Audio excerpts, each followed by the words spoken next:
Malicieux et tendre, comme d'habitude, François Morel raconte les premières amours balbutiantes et gauches, les premiers émois dans un premier roman. C'est aujourd'hui que je vous aime.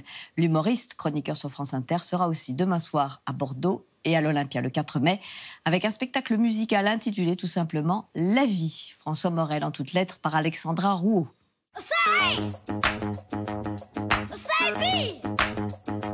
Le nom du chien de Belmondo. Spini, La taille du général de Gaulle. 1m96.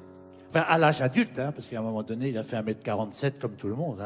François Morel, comédien, auteur, chroniqueur radio, chansonnier. C'est un touche-à-tout drôle et poétique qui regarde le monde avec un pas de côté.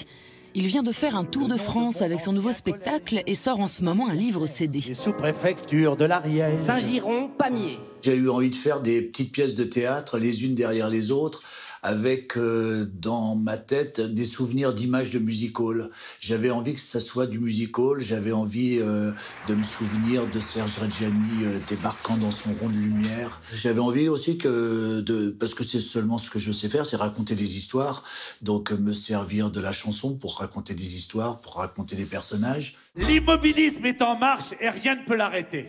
Une belle occasion pour prendre le temps avec lui de parler de sa vie en toutes lettres et on commence par M, comme son amour des mots. Moustaki, j'adore parce que je le découvre quand j'ai 11-12 ans. Je m'assois dans la salle du Viking à Flers et j'ai l'impression que je suis presque chez lui et qu'il me raconte des chansons. Et il est complètement dans son univers. Avec ma gueule de métèque, de juif errant de pâtre grec, et mes cheveux aux 80. Il y a une fluidité, et puis il y a des textes hyper bien écrits, et je suis très sensible aux textes. Il y a Brassens, Barbara, tous ces gens-là. Il y a Francis Blanche, par exemple, que j'adorais. Il est capable d'écrire des choses comme « J'ai rêvé ma vie, les yeux grands ouverts, me suis réveillé quand c'était l'hiver, la neige était là, le ciel était gris, le vent était froid, je n'ai pas compris. » Mes beaux soirs d'avril que j'avais rêvé, où donc étaient-ils? J'en aurais pleuré.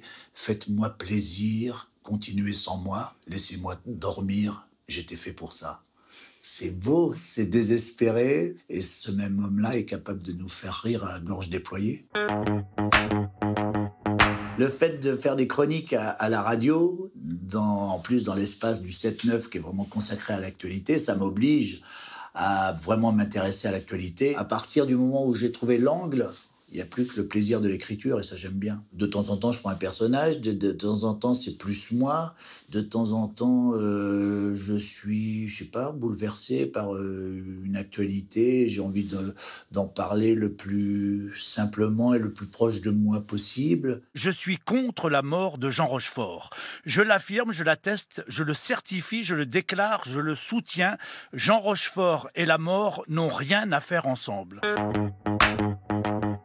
Ce que j'aime chez Raymond DeVos, c'est son aptitude à ouvrir des fenêtres constamment sur l'imaginaire. Il faisait pas beau, il pleuvait, on a eu des ennuis, on a eu un coup de fil qui donnait une mauvaise nouvelle, tout ça, puis on s'assoit dans un théâtre, il nous raconte quelque chose et on est embarqué ailleurs. À la fin, même si on revient dans la réalité, il nous a donné du courage. Et celui du dessous, il est tombé dessus. Comme ils étaient tous les deux dessous, ils se sont tapés dessus. Et alors c'est celui du dessous qui a eu le dessus.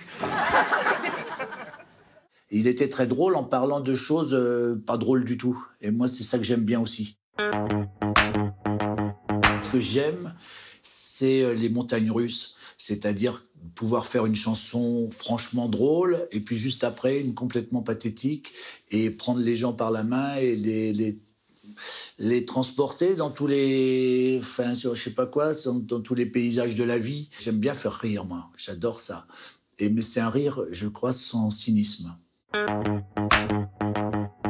Ce sont des accents que j'entendais plutôt du côté de l'Orne. Chacun venait aussi avec sa part d'enfance. Là, t'as le Hamel, là, t'as le Clou Hamel, la grande descente du Clou Hamel. Là, t'as Madame Bunel, enfin, on dit Madame Bunel, c'est plus Madame Bunel, parce que Madame Bunel, là, t'as les Rairies, l'autre pont, la Rocade, la 53. Là, t'as le Midas. Non, le Midas, c'est pas sur la Rocade.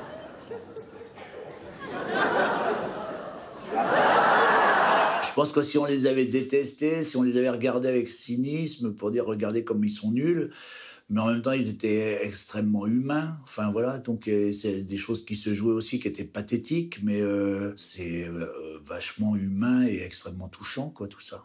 Cela fait maintenant 30 ans qu'on aime François Morel, mais quelle est la clé de cette unanimité? Petit Jésus, tu m'as déçu. Moi, la chance que j'ai, c'est que j'ai beaucoup d'incompétences, ce qui m'oblige à me concentrer sur ce que je maîtrise à peu près. Et les gens appellent ça un style, un univers, mais c'est juste le résultat de mes nombreuses incompétences.